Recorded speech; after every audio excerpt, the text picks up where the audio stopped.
Përshëndetje të nderuar shikues, këta janë kryetitujt e edicionit të sonte.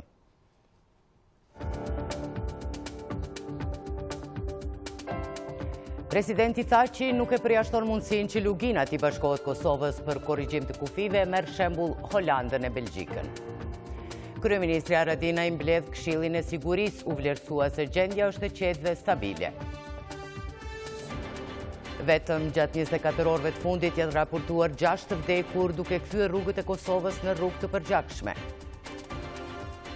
Kolonat të gjata në pikalimin kufitar në Merdar, sot pritjet për hyrje-dalje kalojnë mbi 3 orë.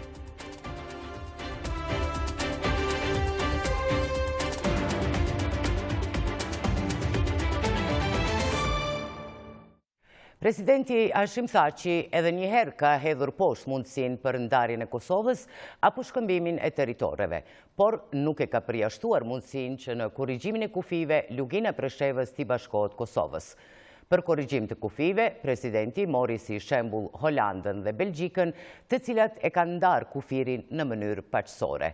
Në një konferencë për media, tha që i foli në detaje për fazën e fundit të dialogut me Serbinë, por u shpreh skeptik se mund të arrihet një marrëveshje ndërshtetrore. Presidenti i Kosovës Hashim Thaçi sërish ka folur për fazën finale të dialogut me Serbinë, ndërsa për herë të parë përmendi korrigjimin historik të kufirit dhe bashkangjitjen e Luginës së Preshevës me Kosovën. Në një konferencë për media, presidenti ka thënë se nuk do të ketë ndarje të Kosovës, por se sipas tij mund të ketë korrigjim kufish ndërmjet dy vendeve. Tani institucionet shtetërore dhe të gjithë qytetarët e Kosovës duhet të jenë të qartë lidhur me kërkesën legjitime të përfaqësuesve politikë të shqiptarëve të Luginës të Preshevës, kërkesë të cilën e kanë institucionalizuar për bashkangjitje me Kosovën. Përgjigjja e jonë ndaj kësaj kërkese duhet të jetë e qartë dhe jo mjegulluar apo kamufluar me teori të tejkaluara konspirative. Shteti i Kosovës, institucionet tona nuk guxojnë të mbyllin syt dhe ta injorojnë një mundësi të tillë historike të papërsëritshme.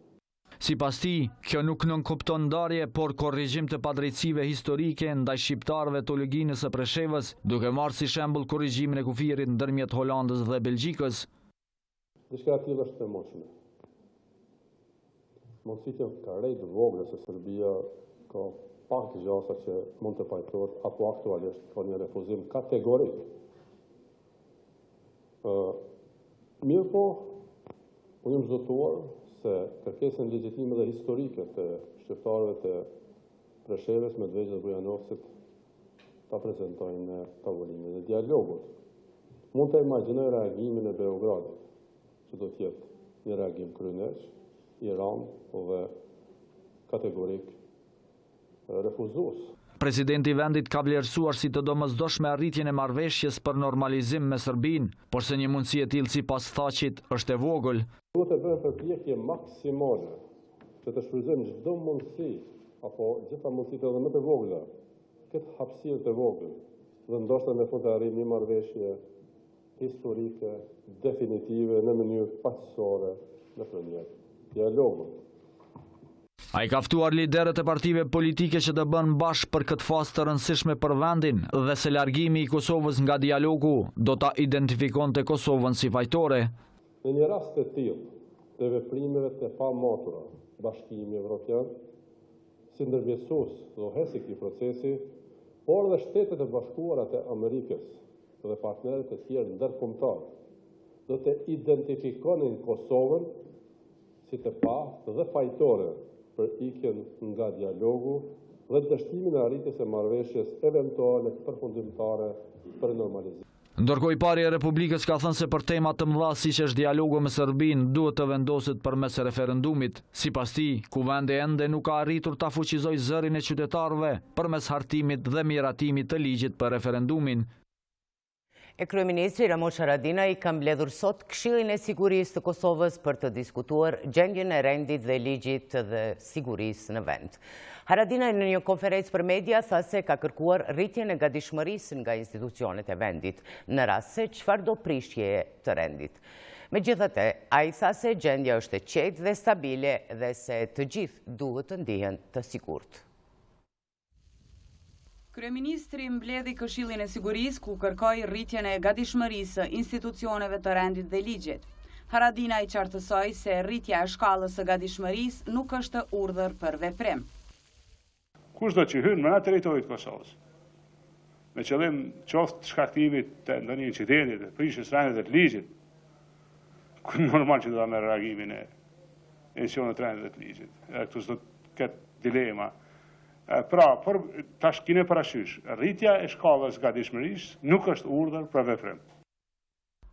Ndërkohë, për shkak të afateve për formimin e asociacionit të komunave me shumicë serbe, është folur jo zyrtarisht për kërkesën e serbeve në veri që të shpallin autonominë. Me kërkesë të Bashkimit Evropian, 4 gushti është data kur duhet të dorëzohet drafti i statutit për formimin e AKS-s.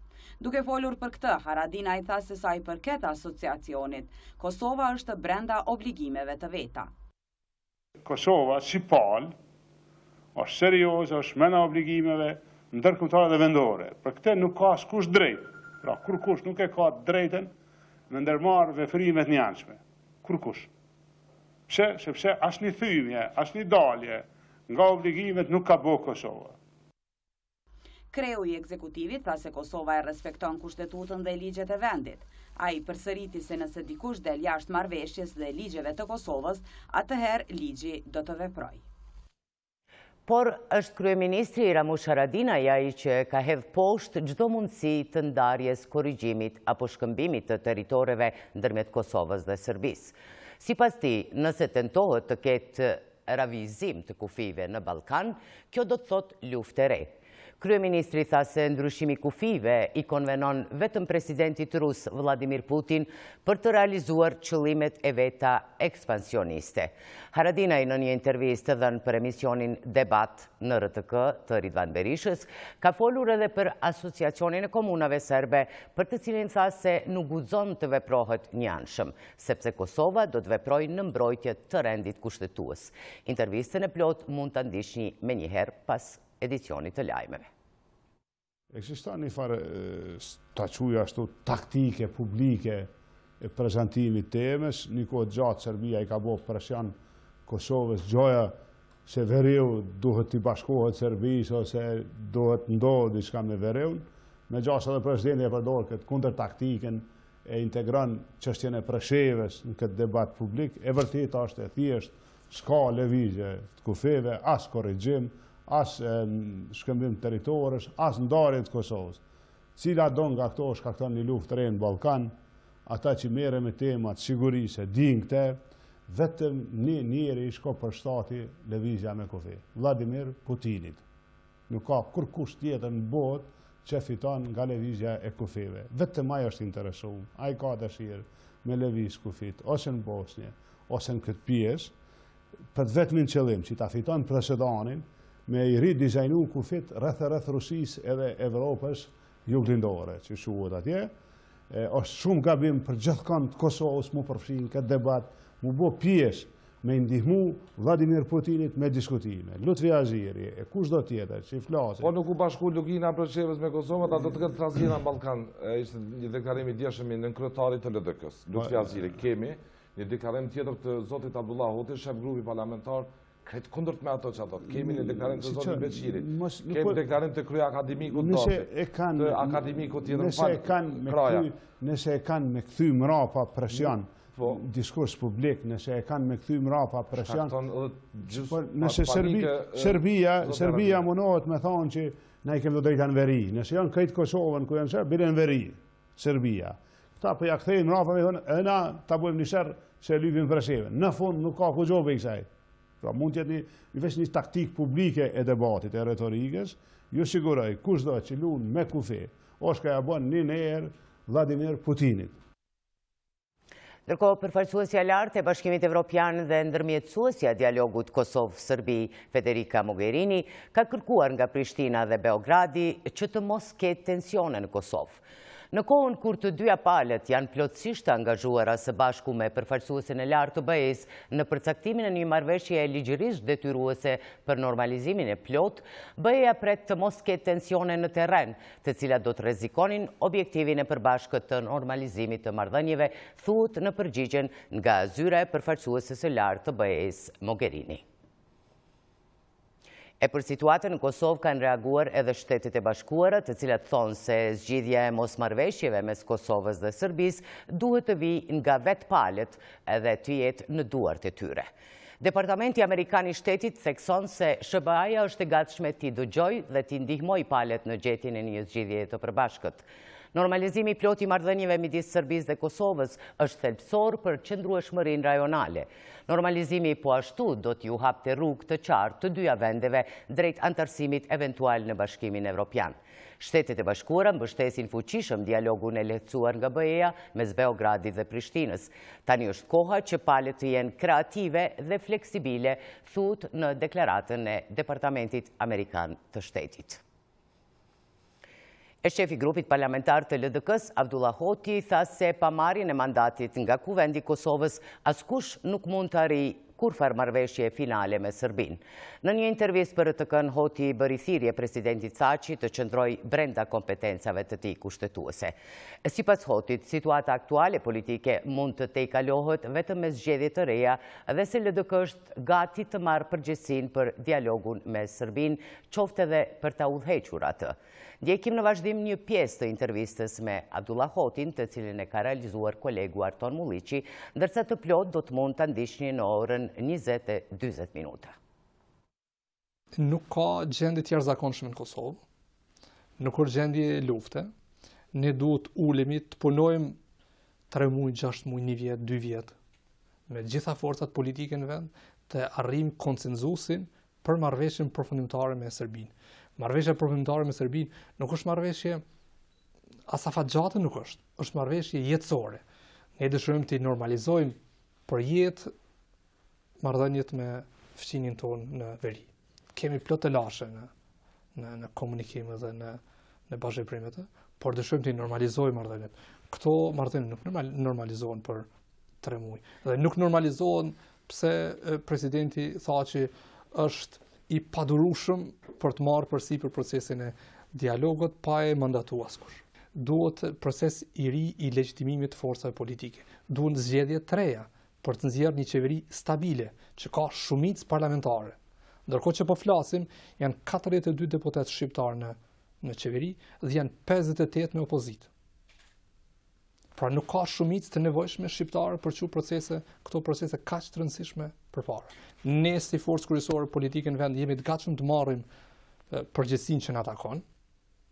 Nuk kemi duke ikur përgjegjësisë, por duhet legjitimitet qytetar. Cilën përgjegjësi? Përgjegjësinë për t'ju pri proceseve në vend. Për ta udhëhequr dialogun? Dialogu duhet të udhëheqet në një, pra të kuptohemi drejt. Dialogu duhet të udhëheqet nga institucionet e Kosovës. Dhe ato institucionet e Kosovës janë shumica parlamentare, qeveria e vendit. Dhe jo presidenti. Nuk është në kompetencën e tij kushtetuese. Ai ka në Kosovë, në bazë të aranxhimeve kushtetuese që kemi, ka rol ceremonial. Nuk ka rol tillë. Nuk mundet të dalë jashtë kompetencave. Po të kishte kompetenca kushtetuese, unë ju garantoj, duke pa padurimin e tij për këtë proces, ai do kishte përmbyllur tash procesin e dialogut. Marrëveshjet ndërkombëtare mund të arrijnë vetëm brenda kushtetutës së vendit dhe mund të sjellën në kuvend për ratifikim. Duhet proces i ri i legjitimimit të forcave politike.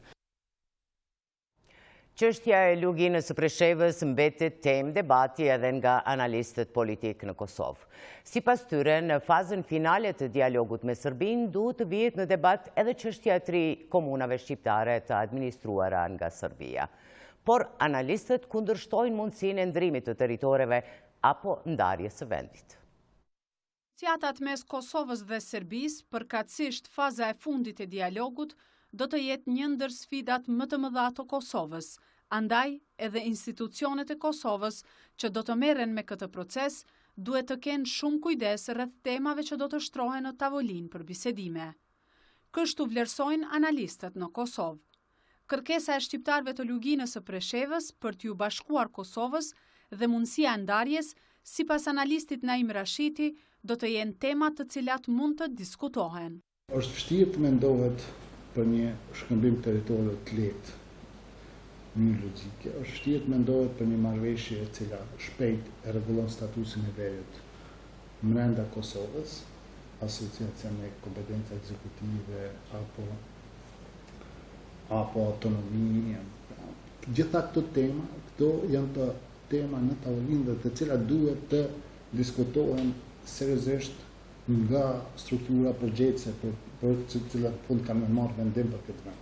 Ndërkohë, Imer Mushkolaj i shet të rrezikshme deklarimet për ndarje apo rishikim të kufive mes Kosovës dhe Serbisë. Unë konsideroj këtë një aventurë të rrezikshme për shkak se po vjen në një moment shumë të ndihshëm, edhe po vjen, si më thon, pa pritë. Në si opinion, në përgjithësi qytetarët e Kosovës nuk është se kanë qenë, si më thon, të informuar më herët se në një moment mund të vi në tavolinë edhe kjo temë. Duke pas gjithë një parasysh se është refuzuar me të madhe gjithherë publikisht se kjo nuk është mundur të ndodhë, ndërkaq tash po flasim për ndarje respektivisht për atë që presidenti po e quajnë korrigjim të kufive, po që nënkupton besoj unë ndarje ose shkëmbim të territorëve. Shqiptarët e luginës së Preshevës ditë më parë janë pritur nga presidenti Hashim Thaçi, të cilit i kanë ritheksuar vullnetin e tyre për t'ju bashkuar Kosovës.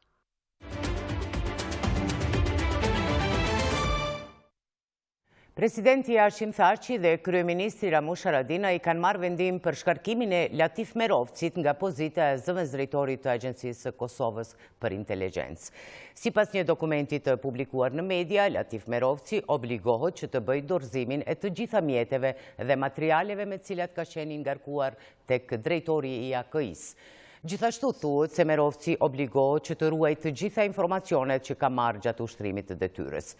Ky vendim hyn në fuqi në datën e nënshkrimit, thuhet në fund të dokumentit i cili është nënshkruar nga presidenti dhe kryeministri i vendit e që mban datën 3 gusht të këtij viti. Kosova ka ngecur mbrapa në përmbushjen e obligimeve që dalin nga agenda evropiane, duke rrezikuar miliona euro që parashikohen nga Bashkimi Evropian si ndihmë për vendin. Kështu kanë deklaruar sot përfaqësuesit e shoqërisë civile në një tyrezë me temën monitorimi i realizimit të objektivave nga Agenda për Reforma Evropiane.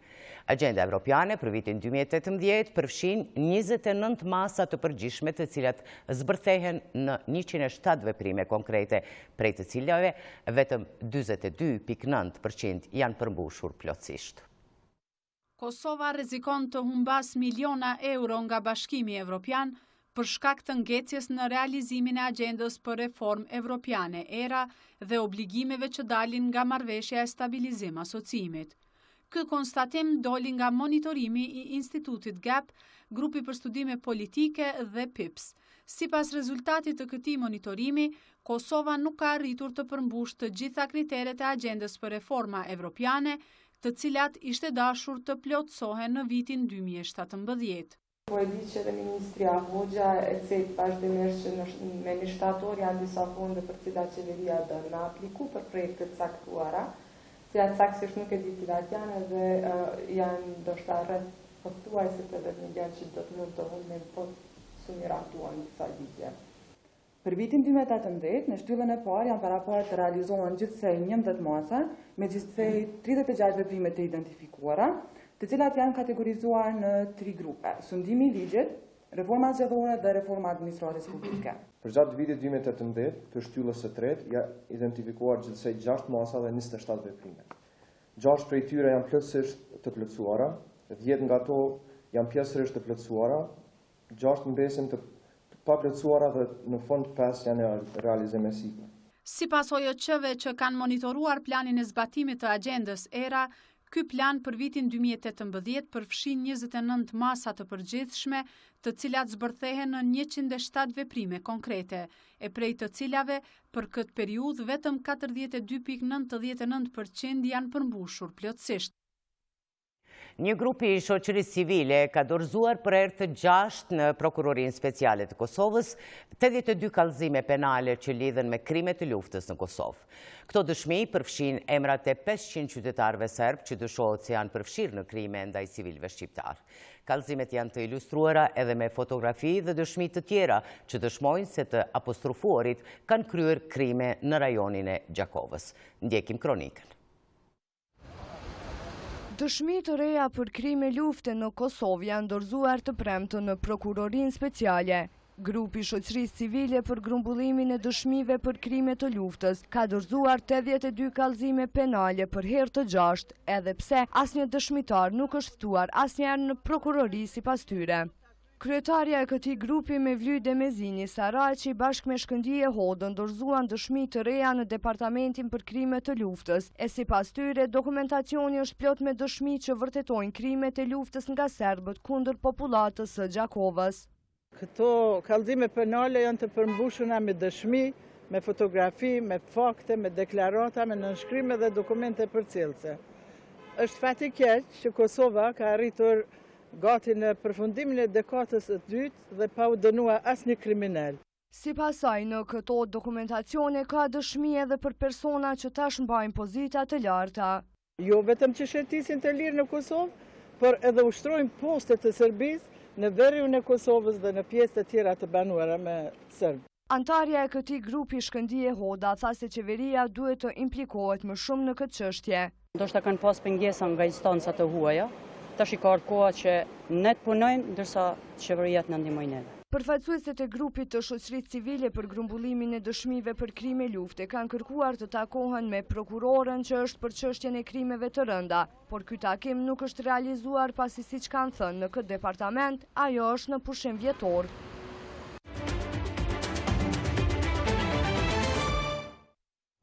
Ekzekutivi i vendit ka dhënë përgjigje shtesë rreth pakos së ligjeve për reformën në administratën publike. Kostoja për zbatimin e kësaj reforme i kushton buxhetit të shtetit miliona euro. E koordinatori nacional për reforma shtetërore Besnik Tahiri shpjegon për RTK-n përmbajtjen e tyre. Koordinatori nacional për reformën shtetërore Besnik Tahiri është i bindur se shteti ka kapacitetet të akomodoj koston e zbatimit të ligjeve të reformës së administratës. Ai tregon se pako e ligjeve të administratës është hartuar në mënyrë që të mundsoj një administratë të rregulluar, e cila deri tash ka funksionuar me rregulloret të UNMIK-ut. Në asnjë moment ky ligj nuk e cenon dhe nuk e rrezikon disbalancin. Në fakt ky ligj e krijon hierarkinë institucionale në pagë e që tutje barazohet me pozicionin e hierarkisë institucionale në pozitën që e ka një zyrtar apo zyrtare në shtetin e Kosovës. Tahiri pranon se ligji për pagat ka një kosto për buxhetin e shtetit, por shpreson që do të gjenden mënyra për ta përballuar një gjë të tillë. Kjo pako nuk është ligji rritjes të pagave, është ligji që i nivelizon. Por megjithatë, prej këtij ligji, ligjit të pagave më shumti në numër përfitojnë policët e Kosovës, aty kemi një kosto mbi 10 milion euro. Përfitojnë pashtu punëtorë shëndetësor, që kemi pashtu një kosto mbi 10 milion euro, dhe pastaj nivelizohet nivel për nivel, një përfitim të rritje ndjeshme kanë edhe arsimi, po askush nuk ka një zbritje. RTK ka mësuar se zbatimi i ligjit për paga do t'i kushtoj shtetit rreth 50 milion euro. Pakoja e reformës në administratë përfshin projekt ligjin për administratën shtetërore, për zyrtarët publik dhe projekt ligjin për pagat, i cili është duke u analizuar në Ministri të Financave. Bedri Hamza, që udhëheq këtë ministri, ka thënë se do të mundohet të akomodoj kostën e këtyre ligjeve, por nuk do të rrezikoj buxhetin e shtetit. Pres prej Ministrisë të Financave, prej Ministrit Hamza, që do thotë ky kalkulim të jetë funksion të plot të një shtetit fort, një administratë të fort, e cila detyrimisht e krijon një bazë për proceset e integrimit evropian dhe mbi gjitha një barazi në nivel të pagës. Tahiri thot se janë duke punuar edhe me FMN-n dhe BE-n, në mënyrë që reforma të përkrahet edhe nga ta. Ai pret që këto ligje të hyjnë në fuqi me 1 janar 2019. Hyrja në fuqi me 1 janar vitin 2019 e kësaj pakoje është në dorë të deputetëve. Ne kemi bërë punën tonë, ne do ta buxhetojmë, është në dorën e tyre që ta kalojnë këtë në mënyrë që ta përfshijnë në buxhetin e vitit tashëm. Në formën se është, projektligji për pagat është kundërshtuar nga Oda Ekonomike Amerikane, por Tahiri mban qëndrim se projektligjet e propozuara e përfundojnë reformën në administratë dhe nuk shkaktojnë çrregullim financiar. Ne kemi bërë punën tonë. Aksidentet me fatalitet janë bërë përditshmëri në për rrugët e Kosovës. Vetëm gjatë 24 orëve të fundit janë raportuar 6 të vdekur, duke i kthyer rrugët e Kosovës në rrugë të përgjakshme. Këto viktima kanë shqetësuar qytetarët, por edhe autoritetit. Ekipi RTK-s ishte në për disa rrugë magjistrale në autostrad, por pavarësisht task forcës së policisë, këta të fundit nuk u panë në për rrugë. Ndjekim kronikën e Trëndëlin Ramadanit. Vetëm gjatë 24 orëve të fundit kanë humbur jetën 6 persona në aksidente rrugore. Kjo gjendje po shihet me shqetësim si nga policia e Kosovës, ashtu edhe nga qytetarët. Sipas statistikave të policisë, vetëm nga janari i vitit 2018 deri në korrik kanë vdekur në aksidente rrugore 67 persona. Për numrin e madh të aksidenteve, eksperti i komunikacionit Nol Deda thotë se duhet të ndahen përgjegjësitë në mes të policisë dhe Ministrisë së Infrastrukturës, ndërsa kërkon që Ministri i Punëve të Brendshme të shpallë gjendje të jashtëzakonshme.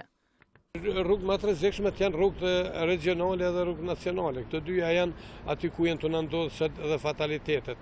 Meqenëse se institucionet tona nuk i kanë marrë masat preventive, Ministri i Infrastrukturës përmes formave të ndryshme informacion, i dhanë informacione dhe drejtuesve të automjeteve, me shumicë edhe shumica aksidente me fatalitet janë të ndodhur atëherë kur kushtet e rrugës janë të ndryshuar.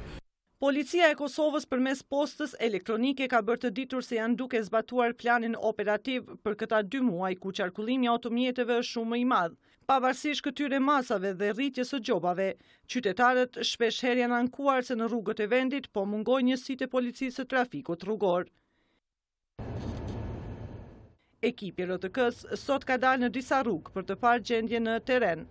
Gjatë rrugës nga Vetërniku deri në Babush të Ferizajt, takuam 2 patrulla të policisë, ndërsa nga aty vazhduam rrugën për në autostrad.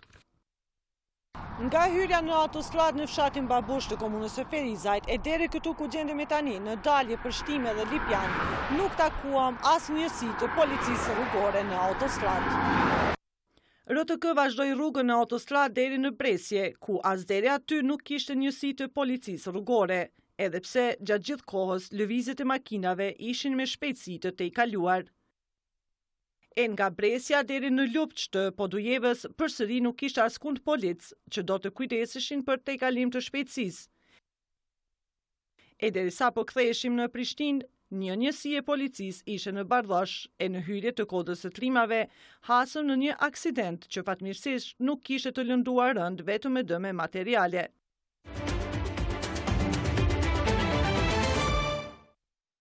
Kolonat të gjata janë vërejtur edhe sot në pikalimin kufitar në Merdar. Pritjet për hyrje në Republikën e Kosovës kanë qenë mbi 3 orë, ndërsa për dalje deri 4 orë duke u bërë të mërzitshme ardhjen dhe kthimin e mërgjimtarëve në përvendet e punës. RTK ishte në pikën kufitare dhe pas e pala serbe si zakonisht zvarrit procesin. Ndjekim kronikën. Kanë vazhduar edhe sot kolonat në vend kalimi kufitar Kosovë-Serbi në Merdar. Në hyrje të Republikës së Kosovës, kolonat kanë qenë deri 3 orë, ndërsa në dalje nga 4 deri në 5 orë. Iliriana Tërnava me familje ka pritur 4 orë për të lëshuar Kosovën. E thot se kjo nuk është në rregull, thot se shteti duhet të bëjë më shumë për bashkëdhëtarët. Na jemi të prit këtu në Merdar që 4 orë, kjo nuk është në rregull, e kemi fëmijë e vogël, është nxehtë. Na s'po kuptojna pse po presim këtu kaq kallabllak. Ma mirë është mos me ardhë hiq, se sa me ardhë dhe me prit këtu ka 4 orë, 5 orë, dikush po pret edhe ma shumë. Ju kisha lut shtetit Kosovës që me na mundësu, me kalu ma kallaj. Në vend kalimi kufitar takuam edhe bashkëdhëtar të tjerë të cilët pas pushimeve po kthehen në vendet nga kanë ardhur. Ata thonë se pritet e gjata në për kufi po marrin pushimin. Unë Valde Dervishaj, jam prej orës 11 që kam fillu në shtau deri që tash, halat që kam kalu kufinin. Shoda po prokullohet diçka për vitin e arshëm, se për si vjetë që shpisha jo.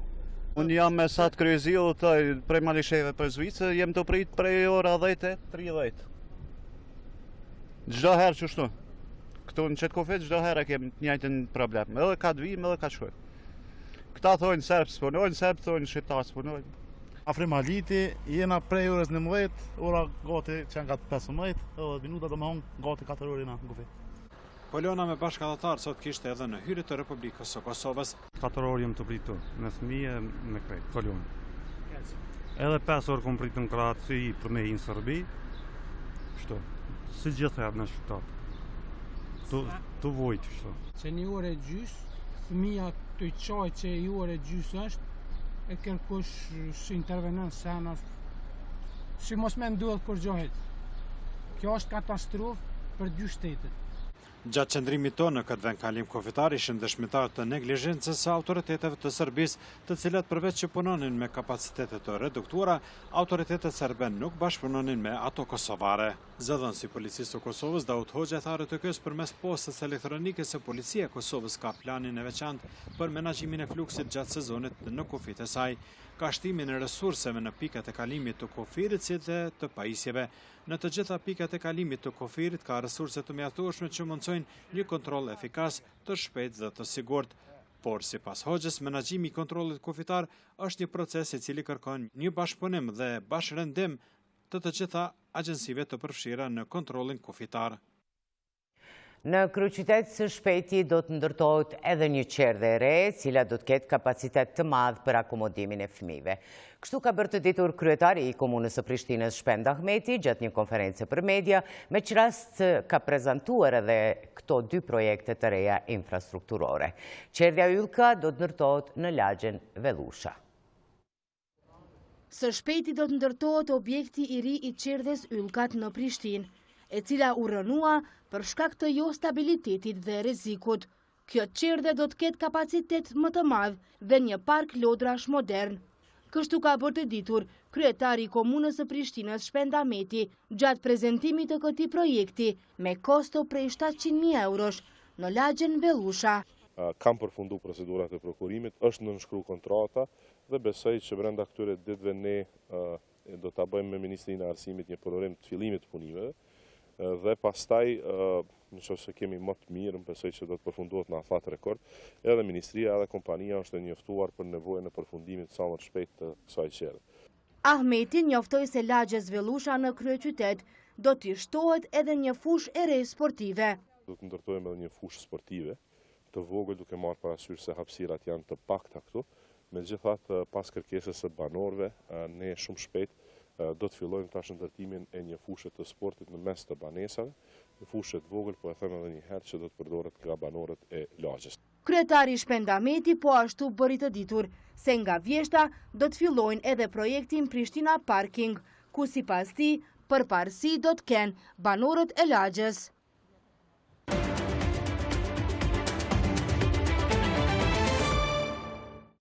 Gjatë vizitës në Dragash, Ministri Kulturës Kujtim Gashi nënshkroi memorandum me kryetarin e komunës për ndërtimin e një palestre sportive dhe stadiumi, ndërtimi të cilave do të fillojë vitin tjetër dhe do të kushtoj rreth 800.000 euro. Dragashi do të bëhet me palestër sportive dhe stadium. Për realizimin e këtyre projekteve, të cilat do të fillojnë vitin e ardhshëm, janë ndarë nga shteti 800.000 euro. Kjo u bë ditur gjatë vizitës së Ministrit të Kulturës Kujtim Gashi, i cili nënshkroi 2 memorandume me kryetarin e kësaj komune Shaban Shabani. Patëm kënaqësinë se bashkë me ministrin të nënshkruajmë 2 memorandume për ndërtimin e sallës së palestrës sportive në vlerë për 700.000 euro dhe stadionit qytetit në vlerë 100.000 euro. Realisht 2 projekte madhore për komunën e Dragashit, projekte që do të rrisin nivelin e aktiviteteve sportive dhe gjithsesi do të kryejnë kushte shumë më të mira për sportistët tanë. Investimi në komunën e Dragashit, sipas ministrit Gashi, vjen në kuadër të përkushtimit për të mbështetur komunat e vogla që kanë buxhet të vogël. Të pas parasysh përkushtimin tonë si ministri për të investu në infrastrukturën sportive për të kriju kushte më të mirë për gjithë tritë e Republikës Kosovës. Sigurisht që edhe kjo vizita është kuadër vizita që po bëjmë nëpër komuna me qëllimin që të ndihmojmë komuna veçanërisht këtyre komunave të vogla që kanë më pak buxhet. Përkrahje për projektet për të rinjët u premtua edhe nga deputetët e Kuvendit të Kosovës. Të nderuar shikues, këto ishin informacionet e përgatitura për këtë edicion lajmesh. Mirupafshi.